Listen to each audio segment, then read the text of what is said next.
सैकिया जी stage पे Congress party के वरिष्ठ नेता, सीनियर नेता, एमपीज, एमएलए,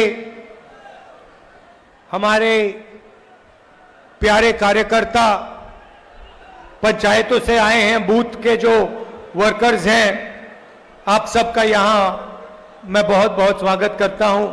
नमस्कार। आपका मूड कैसा है?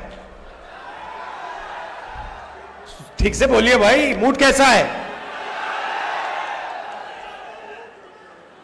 ये आप लोग सब कांग्रेस पार्टी के शेर और शेरनियां हो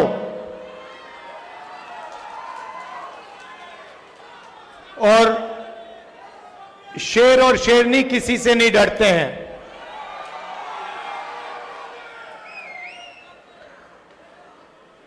आप हमारी रीढ़ की हड्डी हो, कांग्रेस पार्टी की बैकबोन हो, आपके खून में, आपके डीएनए में कांग्रेस पार्टी की विचारधारा है और ये पूरे देश में विचारधारा की लड़ाई चल रही है। एक तरफ आरएसएस नफरत और हिंसा की विचारधारा, बांटने की विचारधारा, भाई को भाई से लड़ाने की विचारधारा, और दूसरी तरफ कांग्रेस पार्टी सत्य और अहिंसा की विचारधारा, जोड़ने की विचारधारा, नफरत मिटाने की विचारधारा। यह लड़ाई चल रही है और आप लोग सत्य और अहिंसा के सिपाही हो। भाइयों और बहनों, आप असम के बारे में जानते हो, मगर जो असम में हो रहा है वही पूरे देश में हो रहा है। यहां पे आपके चीफ मिनिस्टर अपने आप को चीफ मिनिस्टर नहीं समझते हैं, असम के राजा समझते हैं। और असम का राजा 24 घंटे कभी अदानी को, कभी अंबानी को आपका धन, आपकी जमीन देने में लगे हुए हैं, है ना? मगर अगर आप उनकी आवाज अच्छी तरह सुनोगे, टीवी में अगर आप उनको अच्छी तरह देखोगे, तो आपको पता लगेगा कि आवाज के पीछे डर है। बड़ी बड़ी बातें करते हैं, चिल्लाते हैं, मगर आप आज जाकर टेलीविजन पे उनका चेहरा देखना, उनकी आवाज सुनना, और आपको दिखेगा कि उनकी आवाज में, उनके दिल की गहराई में डर है, क्योंकि वो जानते हैं कि एक ना एक दिन कांग्रेस के जो बब्बर शेर हैं उन्हें पकड़ के जेल के अंदर डाल देंगे। वो जानते हैं कि जो उन्होंने भ्रष्टाचार किया है, उनके परिवार ने जो भ्रष्टाचार किया है, कभी ना कभी उसका हिसाब उन्हें असम की जनता को देना पड़ेगा। और देखिए, मैं बिना सोचे समझे नहीं बोलता हूं, और आमतौर से जब मैं जो बोलता हूं वो होता है। मैंने कोविड के समय बोला था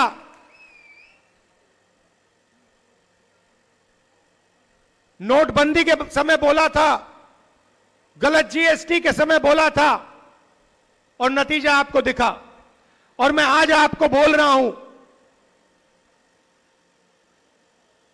कि कुछ ही समय में आपको यही मीडिया वाले आपके चीफ मिनिस्टर को जेल जाते हुए दिखाएंगे, और इससे उनको ना मोदी बचा पाएगा, ना अमित शाह बचा पाएगा। आप देखना, वो जेल के अंदर आपको दिखेंगे। और ये काम कांग्रेस पार्टी नहीं करेगी, ये काम असम के जो युवा हैं, असम के किसान हैं, असम के मजदूर हैं, असम के हर जात के लोग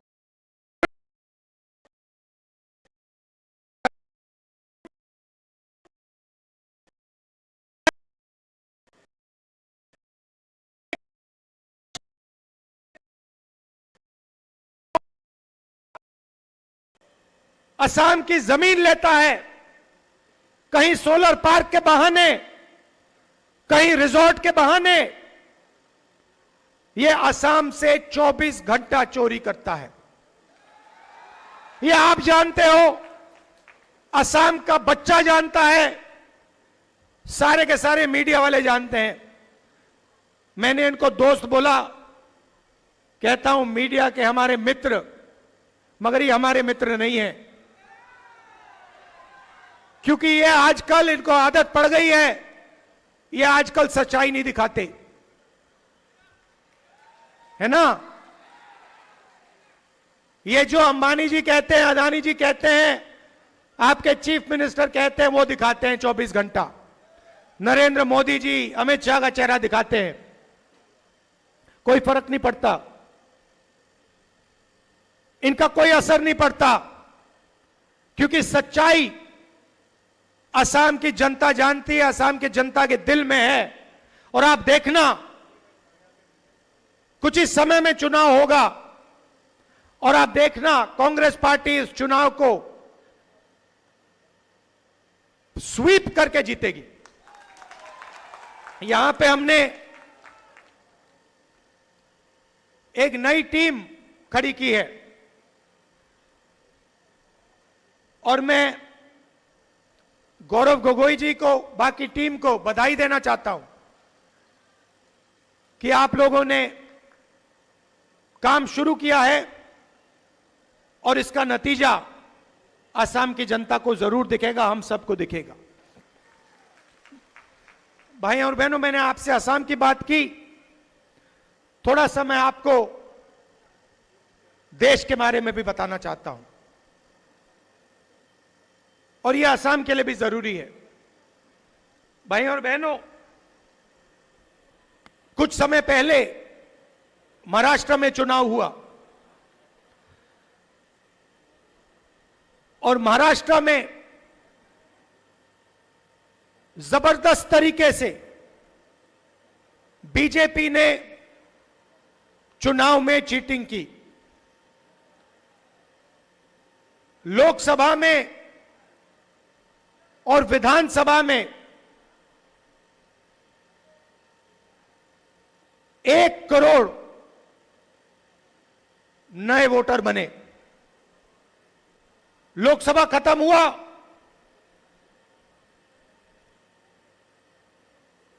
चार महीने के अंदर पता नहीं कहां से 1 करोड़ नए वोटर आए। हमने इलेक्शन कमीशन से पूछा, ये कहां से आए, ये कौन लोग हैं, हमें वोटर लिस्ट दिखाइए। इलेक्शन कमीशन ने आज तक हमें वोटर लिस्ट नहीं दी। हमने इलेक्शन कमीशन से पूछा कि वीडियोग्राफी हुई है हर पोलिंग बूथ में, हमें वीडियोग्राफी दीजिए, क्योंकि ये सारे के सारे नए वोटर जो आए हैं, इन्होंने बीजेपी को वोट किया है। लोकसभा में चुनाव हमारा गठबंधन जीतता है, 1 करोड़ नए वोटर आते हैं 4 महीने में, और फिर विधानसभा में हम हारते हैं। तो हमने इलेक्शन कमीशन से कहा हमें वीडियोग्राफी दिखाइए, उन्होंने मना कर दिया, कानून बदल दिया।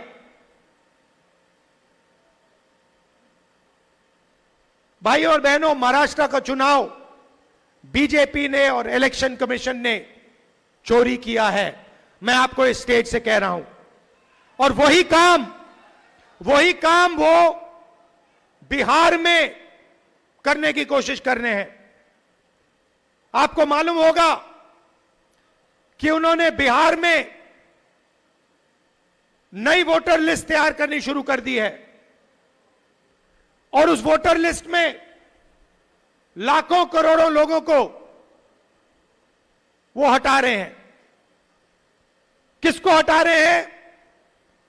गरीबों को, मजदूरों को, किसानों को, कांग्रेस पार्टी के वोटर्स को, आरजेडी के वोटर्स को। हम वहां पे आंदोलन कर रहे हैं, हम उन पर दबाव डाल रहे हैं, मगर मैं कांग्रेस पार्टी के नेताओं को और हर वोटर को कहना चाहता हूं, जो इन्होंने महाराष्ट्र में किया, जो ये बिहार में करने की कोशिश कर रहे हैं, वही ये आसाम में कोशिश करने की ये कोशिश करेंगे। और ये आप सबकी, हम सबकी जिम्मेदारी है कि इन्हें ये काम हम नहीं करने देंगे। तो आपको सावधान रहना है, क्योंकि ये बीजेपी वाले और इलेक्शन कमीशन ये एक साथ आजकल काम कर रहे हैं। इलेक्शन कमीशन अपनी जिम्मेदारी नहीं निभा रहा है। इलेक्शन कमीशन पूरे तरीके से बीजेपी और उनकी नेताओं की बात सुन रहा है। हमने उनसे अनेक बार वोटर लिस्ट मांगी है, आज तक हमें ना वोटर लिस्ट मिली, ना वीडियोग्राफी मिली। बहाने बनाते हैं, मैंने चिट्ठी लिखी है, बहाने बनाते हैं, अपना काम नहीं करते हैं। तो आपको सावधान रहना है, आपकी लीडरशिप को सावधान रहना है। और यहां पे हम सबकी जिम्मेदारी है कि वोटर लिस्ट सही तरीके से बने, और वोटर लिस्ट में सारे के सारे लोग जो भी आसाम में रहते हैं, सारे के सारे लोग उस वोटर लिस्ट पे हों। भाइयों और बहनों, जो आसाम में हो रहा है वो हिंदुस्तान में हो रहा है। यहां पे आपकी जमीन हजारों एकड़ किसी ना किसी बहाने अदानी को, अंबानी को, रामदेव को दी जाती है। वही महाराष्ट्र में हो रहा है, वही हिंदुस्तान के कोने कोने में हिंदुस्तान की सरकार कर रही। जहां भी आप जाएं, जो छोटे बिजनेस वाले हैं, जो देश की रीढ़ की हड्डी हैं, किसान हैं, मजदूर हैं, उनको खत्म किया जा रहा है। और 5-6 अरबपतियों को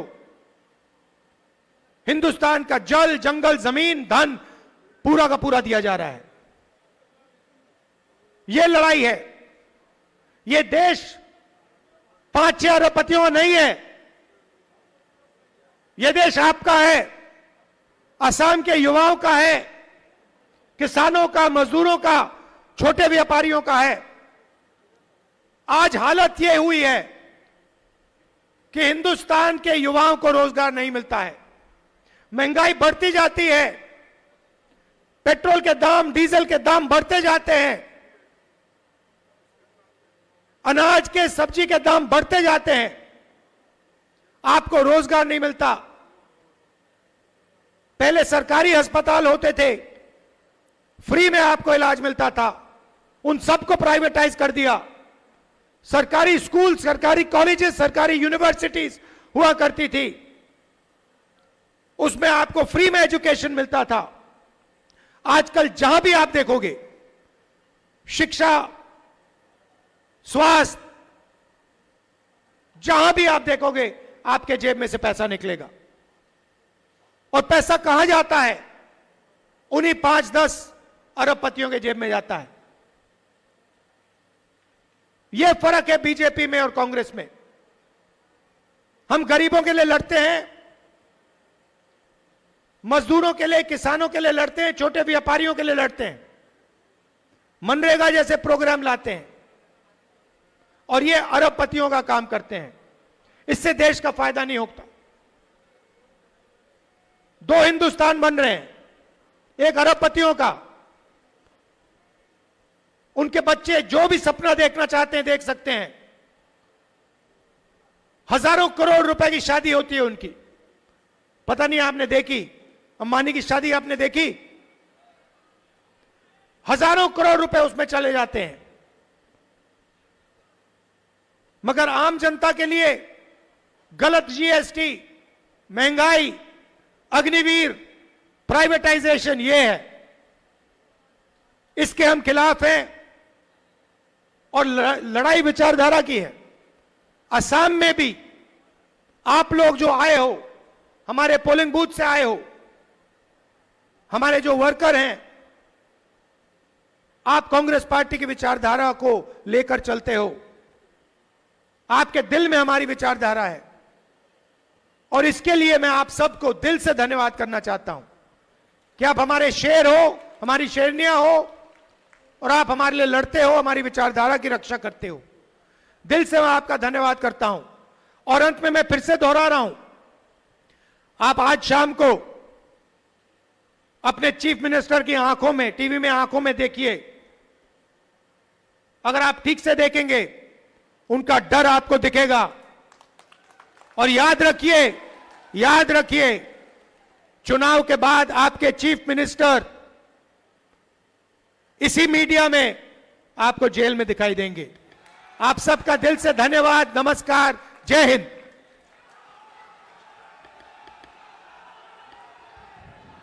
Thank you very much, sir.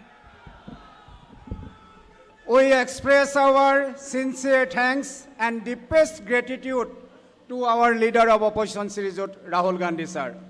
The people from different parts of Assam has come. Now, I request Honorable Congress President Shri Mallikarjun Kharge, sir, to kindly address the gathering.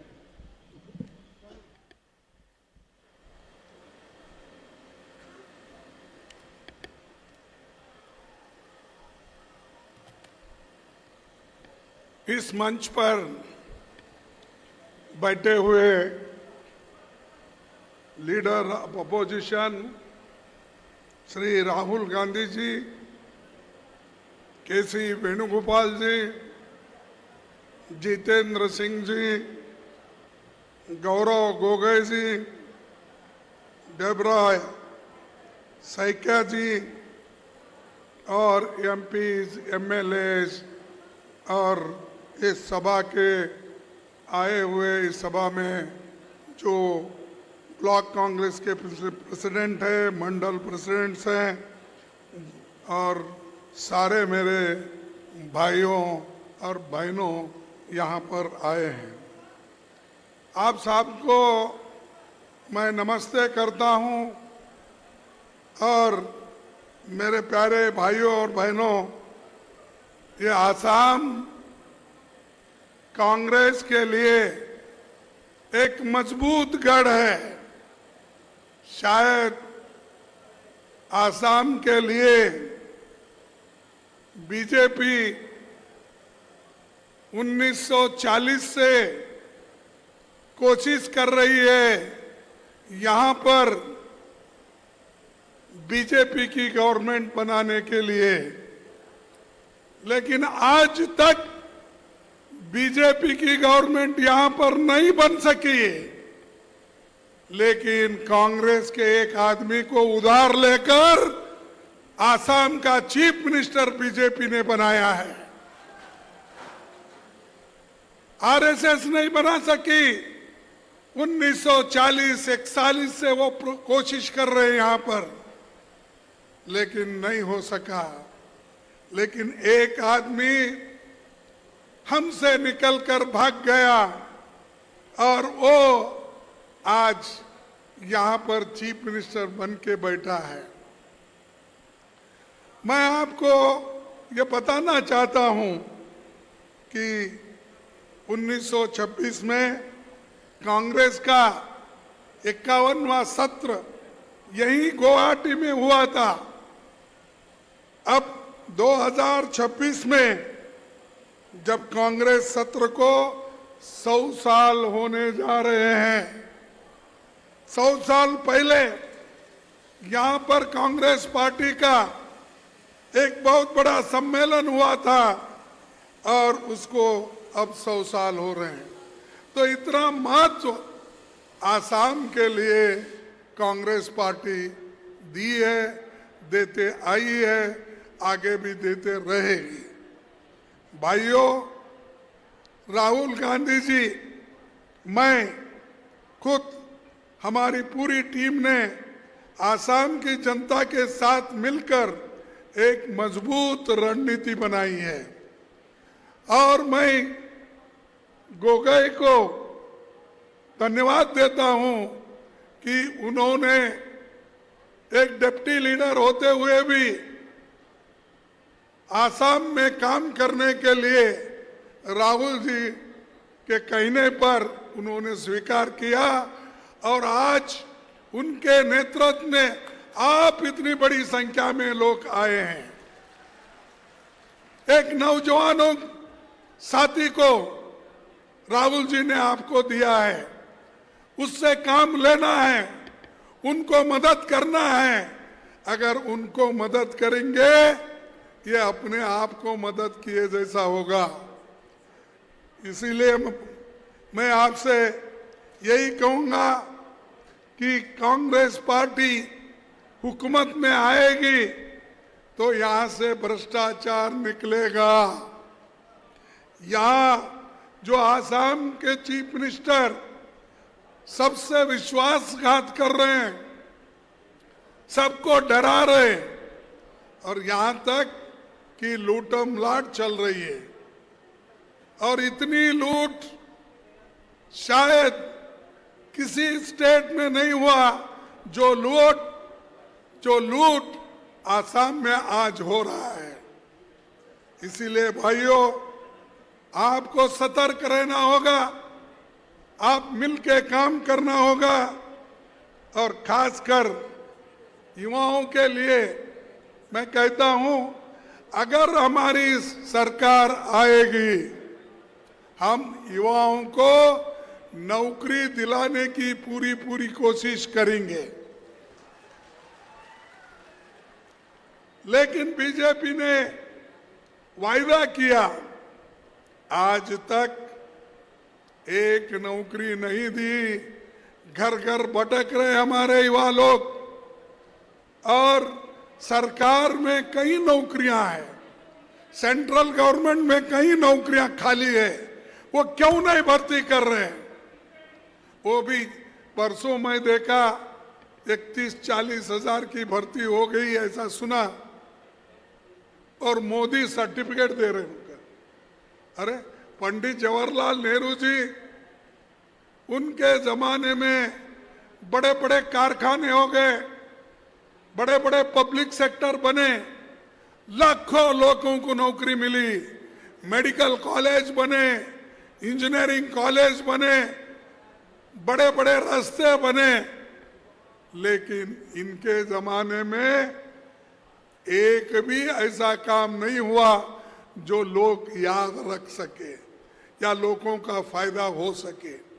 तो एक बोगस गवर्नमेंट है। इस bogus government को आप सबक सिखाना चाहिए। क्या करना चाहिए? आवाज नहीं क्या आपके पास? सबक सिखाना चाहिए।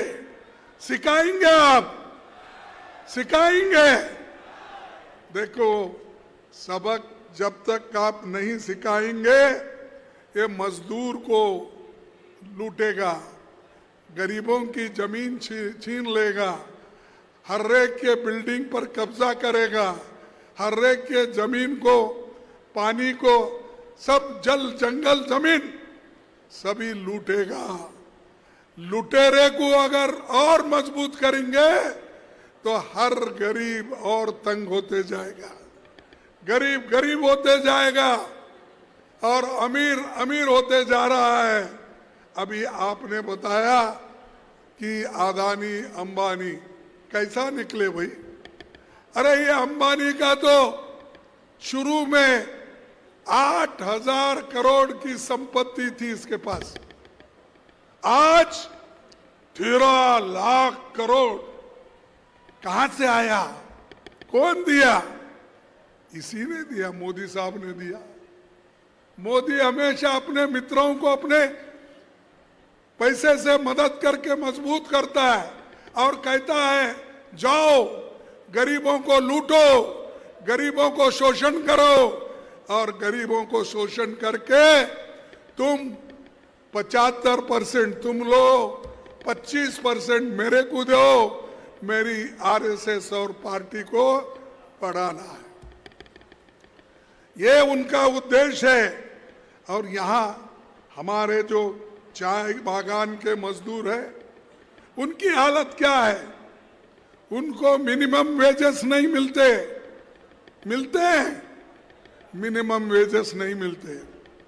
और उनको कम से कम तनख्वाह दी जाती है, 250 रुपए, जिस जगह उनका डिमांड है 350 से 400 रुपए मांगे। लेकिन उधर उनका ध्यान नहीं है, चीफ मिनिस्टर का ध्यान नहीं। और चीफ मिनिस्टर अपने आप को इस देश का, आसाम का बादशाह मानता है, शहंशाह मानता है। अरे भाई, जब तक लोग डेमोक्रेसी में आपको वोट देते रहेंगे तभी तो आप चीफ मिनिस्टर रहेंगे। लेकिन गलती से आपको वोट मिले, चोरी कर ली और आप आज चीफ मिनिस्टर बन के बैठे हैं, लेकिन जो वोट दिए उनका गला काट रहे हैं। ये ऐसे लोग हैं, बीजेपी, आरएसएस और हमारे क्या चीफ मिनिस्टर का नाम, हेमंत, ये काम कर रहे हैं। तो भाइयों, आज जो मिनिमम वेजेस का है ये भी उन्होंने नहीं कर रहे, और लेबर कोड जो गरीबों के लिए थे वो लेबर कोड भी इन्होंने, मोदी जी ने उस 4 जितने भी कोड थे 30-40 वो सभी को मिला के 4 को कोड कर दिए। सबको डराते हैं और खासकर प्रेस वालों को भी डराते हैं, मीडिया को डराते हैं, चैनल को डराते हैं। अगर कोई लिखने वाला है, प्रेस जर्नलिस्ट, उसको भी डराते हैं। और सभी लोग, चंद लोग डरते हैं, चंद लोग डरते नहीं। जो डरते नहीं वो जनता के साथ है, जो डरते हैं वो जनता के खिलाफ है, ये मैं कहूंगा।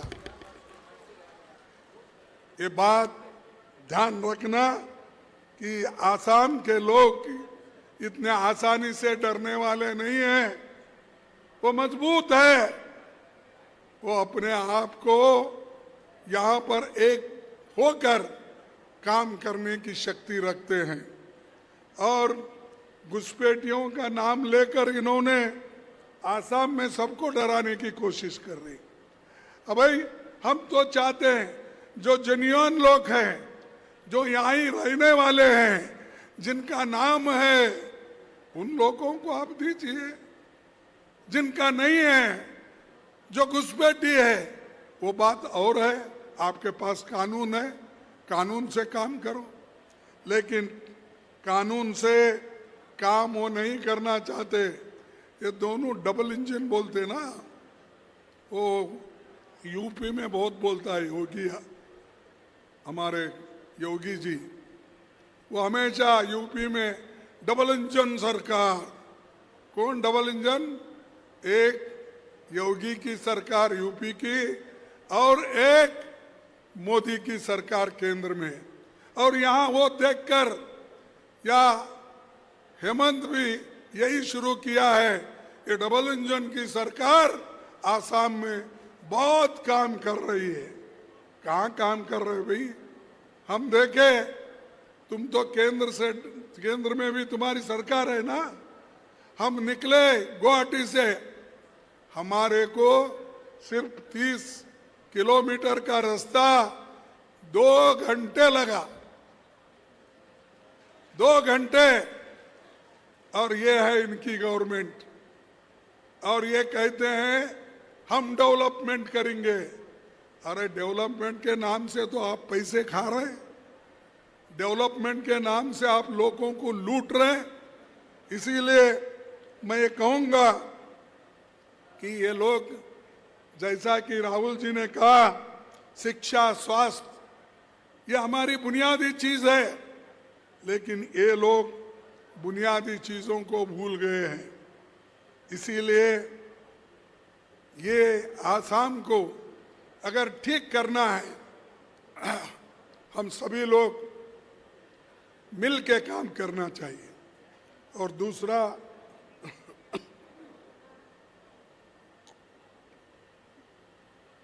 मैं आपको एक बात बताना चाहता हूं। राज्य में, आसाम के लोगों के ऊपर 2 लाख करोड़ रुपए का कर्जा है। 2 लाख करोड़, इतना कर्जा इन्होंने 10 साल में बना के रखा है। और ऊपर से बोलते डेवलपमेंट हो रहा है। अगर डेवलपमेंट हो रहा है, पैसे आपके पास है, तो क्यों 2 लाख करोड़ रुपए का यहां पर इतना कर्जा है? वो कर्जा आपको फेडना होगा, आपके सरकार सर पे वो आएगा। ये सब इन्होंने किया है। लेकिन मैं आपको यही कहूंगा कि आप लोग मजबूती से रहो।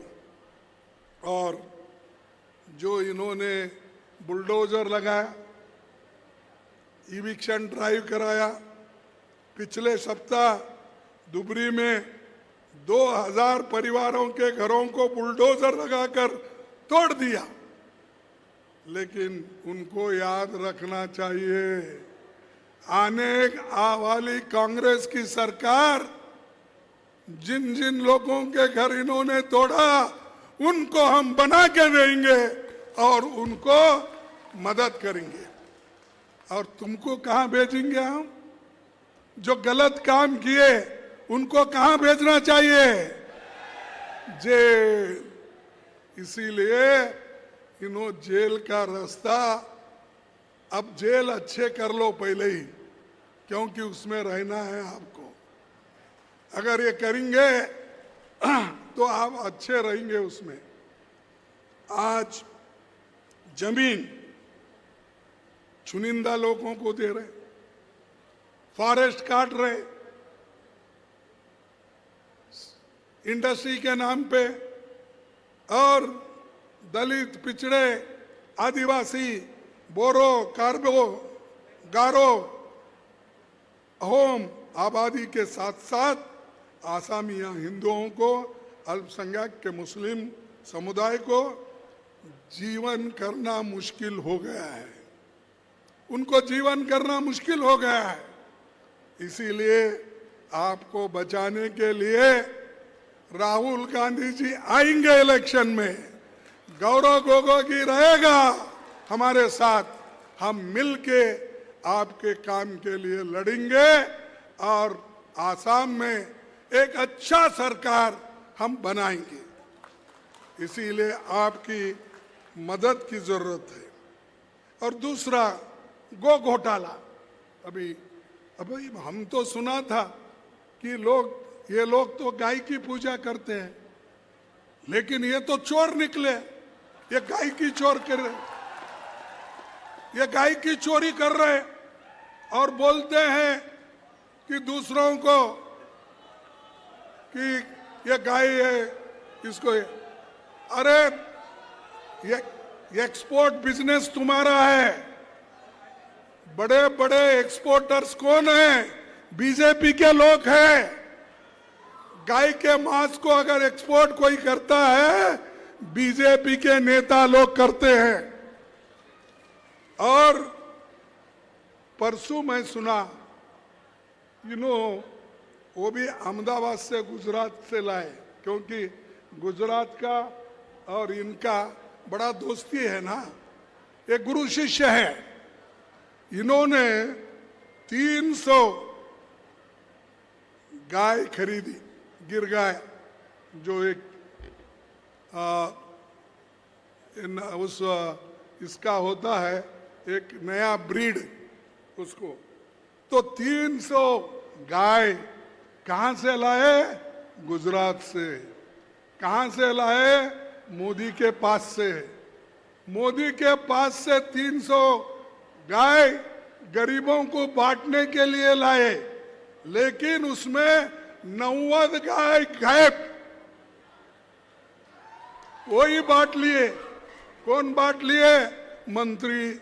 कौन बांट लिए? ऑफिसर। कौन बांट लिए? उनके लोग। अरे गरीबों के नाम से तो 300 गाय लाए हैं, उसमें से 100 गायब हो गए। तो गायब, इसका मतलब ये गाय भी वही खाते हैं, दूध भी वही पीते हैं, चोरी भी वही करते हैं और दूसरों को चोर बोलते हैं। तो ऐसे लोग हैं, इनको हम सबक सिखाना लोगों के हित में जरूरी है। भाइयों, मुख्यमंत्री ये बोलता है, आप सुने होंगे, क्या कहता है? मुख्यमंत्री बोलता है समाज में जहर फैलाता है और कहता है सुअर पालो, जमीन बचा लो।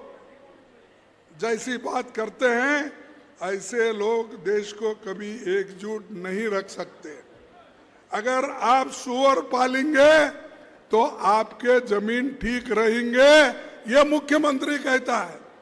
अरे तुम तो हुकूमत कर रहे हो, लॉ एंड ऑर्डर तुम्हारे पास है, तुम लोगों को सुअर पालो, जमीन में छोड़ो तो लोग दूर से भाग जाएंगे। ये तुमने कहा, हमारा नहीं है। जो आदमी ऐसी नीच हरकतें करता है, उसको आप सबक सिखाना ही चाहिए। सिखाएंगे। आने वाले चुनाव में आप सबक सिखाओ। और इनका क्या है, हमेशा यहाँ पर क्या हो रहा है?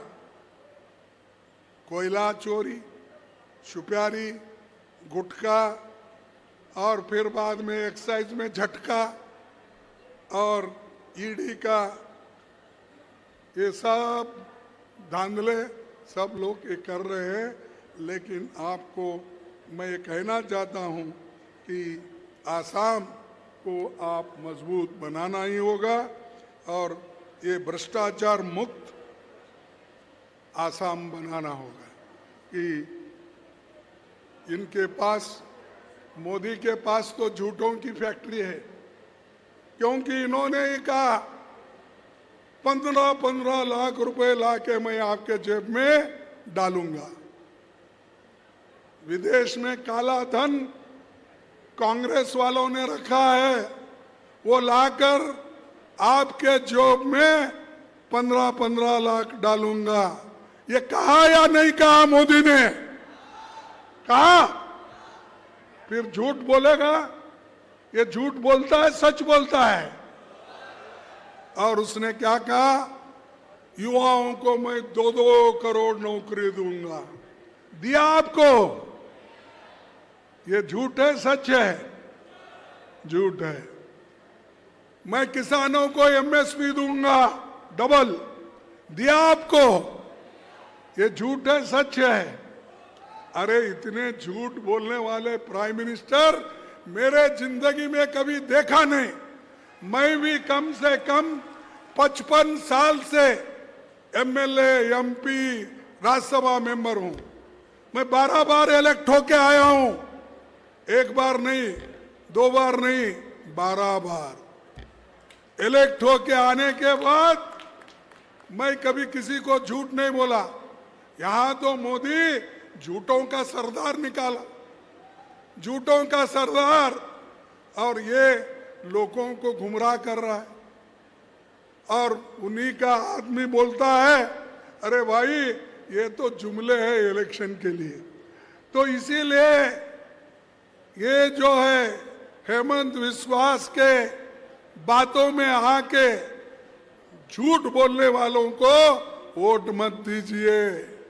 अगर आप देंगे तो खत्म हो जाएंगे। आपके ऊपर बहुत बड़ी जिम्मेदारी है। आपको इस देश को बचाना है, देश के संविधान को बचाना है, देश के लोकतंत्र को बचाना है, अपने आप को बचाना है। ये याद रखो। ये मोदी जी 2 दिन पहले मैंने कहा कि अपॉइंटमेंट लेटर बांट रहे थे। अरे मैं कभी नहीं सुना कि मैं जवाहरलाल नेहरू जी का पढ़ा देखा, उन्होंने कभी ऐसा लेटर नहीं बांटा अपॉइंटमेंट का। जो हमारे लाल बहादुर शास्त्री जी थे उन्होंने अभी कैसा नहीं किया, इंदिरा गांधी जी ने कहीं नहीं किया। उसके बाद में हमारे नेता राजीव गांधी जी ने कभी ऐसा नहीं किया, कोई भी नहीं किया। नरसिंह राव ने नहीं किया, खुद उनके जो है बीजेपी के नेता वाजपेयी नहीं किए। ये महाशय आके सबको अपॉइंटमेंट का लेटर ऐसा बांट रहा है। तेरा काम हो, आपका काम हुआ है? अरे आपका काम तो देश को सुरक्षित रखना है। आप तो देश देश फिर रहे, विदेश में जा रहे हैं, लेकिन मणिपुर में अंगार लगी हुई है। लोग, महिलाओं का रेप हो रहा है, घर जलाए जा रहे हैं, वहां क्यों नहीं गए? राहुल गांधी जा सकते हैं, लोगों से मिल सकते हैं, महिलाओं से मिल सकते हैं, युवाओं से मिल सकते हैं। तुमको क्या हो गई? तुम मणिपुर नहीं जाते और पाकिस्तान जाके गले मिलते, चाइना वाले उनके साथ झूले में खेलते, और जितने भी अवार्ड है, छोटे मोटे अवार्ड भी, कई म्युनिसिपैलिटी उनको बुलाकर बोलेगी आपको एक हम अवार्ड देने वाले लाइफ अचीवमेंट का, तो वहां भी जाएंगे। वो सिर्फ 5 दिन हर जगह घूमे, हर राष्ट्र। क्यों भाई, आपको वक्त नहीं मिला 2 घंटे का मणिपुर जाने के लिए? तो ये ऐसी नौबत है, ये देश को कभी सुरक्षित नहीं रखेंगे। आज धीरे धीरे देश में, देखो मैं नहीं बोला, भारत अब विश्व के उन शीर्ष देशों में गिना जा रहा है जहां समानता का स्तर सबसे अधिक है। ये मेरे शब्द नहीं है, ये मोदी जी के हैं। क्या कहा? भारत अब विश्व के उन शीर्ष देशों में गिना जा रहा है जहां समानता का स्तर सबसे अधिक है। उनका दोस्त, उनका सीनियर 7 जुलाई को नितिन गडकरी कहता है धीरे धीरे देश में गरीबों की संख्या बढ़ रही है। ये मेरा नहीं, उनका ही है, आप पढ़े होंगे। क्या कहा? धीरे धीरे देश में गरीबों की संख्या बढ़ रही है और धन कुछ अमीर लोगों के हाथों में केंद्रित होता जा रहा है। ये नहीं होना चाहिए। अरे ये आरएसएस का आदमी है गडकरी, ये बीजेपी का आदमी है, आपके मंत्रिमंडल में है, वही आदमी ये कह रहा है। अगर राहुल गांधी जी ये बात कहते हैं तो आप टीका करते हैं, मैं ये बात करता हूं, मुझे भी टीका करते हो। सच बात है। और जैसा कि उन्होंने कहा, जो कुछ उन्होंने कहा सच बात पहले भी बोले कि नोटबंदी करने से नुकसान है, बोले आप नहीं सुने और देश का नुकसान करे। और आज भी तुम्हारे पार्टी के लोग ही बोल रहे हैं गरीब गरीब बनता जा रहा है, अमीर अमीर होते जा रहा है। तो इसीलिए इस देश में मैं आपसे कहूंगा 1% लोगों के साथ 1% अमीरों के पास 40% देश की संपत्ति है। कितना है? 40%। और 50% संपत्ति 60% लोगों के हाथ में है। इतनी बड़ी खाई है, फिर भी मोदी बोलते हैं मैं विश्व गुरु हूं, समानता लाया हूं, और क्या क्या की बोलते जाते हैं। कोई सुनता नहीं, लेकिन बोलने का वो छोड़ते नहीं। तो भाइयों, मैं दो ही बातें कहकर मैं अपने बात को समाप्त करूंगा। ये सबको डराने की कोशिश कर रहे हैं, हमारे वर्कर्स को ईडी का भय डाल रहे हैं, इनकम टैक्स का भय डाल रहे हैं, और चोरी के इल्जाम लगाकर लोगों को अलग अलग तरीके से उनको डरा रहे। इसीलिए मैं एक विनती करूंगा कि भारत संविधान देश में जितने भी नागरिक हैं उनको वोट आज जो मिला है इस संविधान से मिला है, और वो संविधान को बचाना आपका फर्ज होता है, आपका काम होता है। संविधान को बदलने का काम आरएसएस और बीजेपी कर रही है, उसको मौका मत दो। अगर उसको मौका दिए तो वो सबको बर्बाद कर देगा, लेकिन हम छोड़ेंगे नहीं। अरे आसाम के लोग ऐसा छोड़ेंगे जो बदमाशी करेगा, जो देश के लोगों को कुचल कुचल के अगर उनको सताएगा, तो उसको सबक सिखाने का मंत्र हमारे पास है, और वो मंत्र हम उन्हें उपयोग करके नेक्स्ट इलेक्शन में उनको जेल भिजाने की पूरी कोशिश करेंगे। और ये लोग तो साजिश बहुत करते हैं। यहाँ पर वोटर लिस्ट की भी यहाँ भी साजिश हुई, चल रही, अभी डिलिमिटेशन की भी चल रही साजिश। महाराष्ट्र में कैसा हुआ? हमारा इलेक्शन चोरी हुआ। अब बिहार में भी चोरी करने का चल रहा है। तो इन चोरों को हमको दूर रखना चाहिए।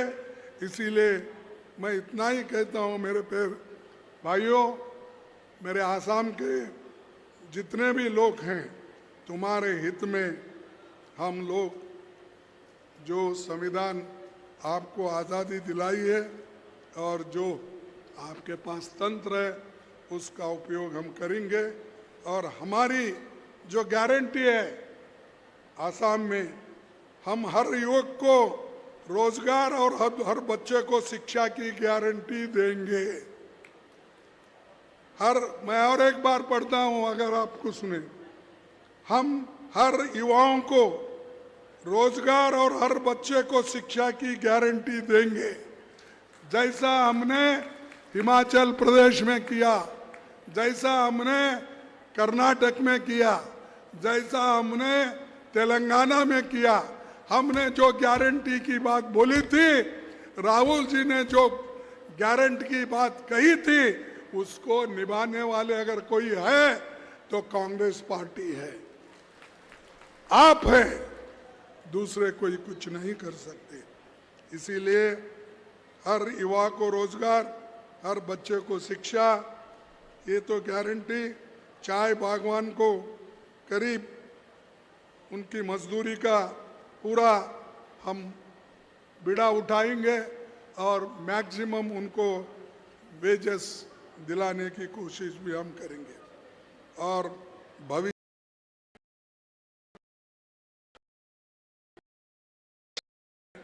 ये आरक्षण को भी हम मजबूती के साथ रखेंगे। मैं ये खास करके दलित कम्युनिटी से कहूंगा, क्योंकि मैं खुद दलित कम्युनिटी से आता हूं, और एससी, एसटी, ओबीसी से कहूंगा, भाइयों, अगर आप सतर्क नहीं रहेंगे, आपके रिजर्वेशन को भी वो लोग छीन लेंगे। तो मजबूत रहो, डरो मत। आजादी की बात भी अगर शेड्यूल कास्ट डरता है तो डरपुक है, वो मर जाता है। शेड्यूल ट्राइब को जान मिली है संविधान से, अगर वो भी अभी भी डरता है ऊपर वालों को या बड़े बड़े लोगों को, तो तुम कहीं के भी नहीं रहेंगे। तो इसलिए आप लोग डरना, मजबूती से काम करो और हम हमेशा आपके साथ है। पूरी पार्टी हमारी साथ है, राहुल जी साथ है, हम हैं।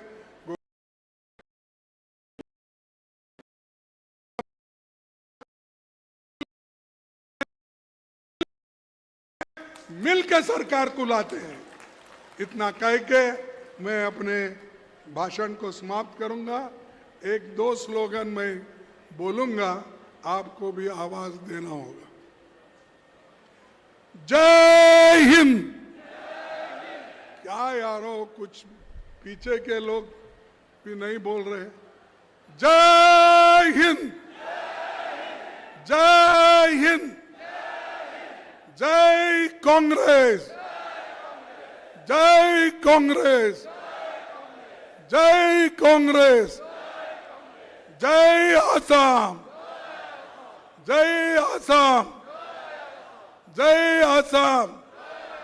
और बोलो, हम सब एक रहेंगे, हम सब एक रहेंगे। बस ये कहते हुए मेरे 4 शब्द को समाप्त करता हूं। आप सभी को धन्यवाद। और ये मीटिंग अच्छी हो गई। उन जो ऑर्गेनाइज किए उन सभी नेताओं को मैं धन्यवाद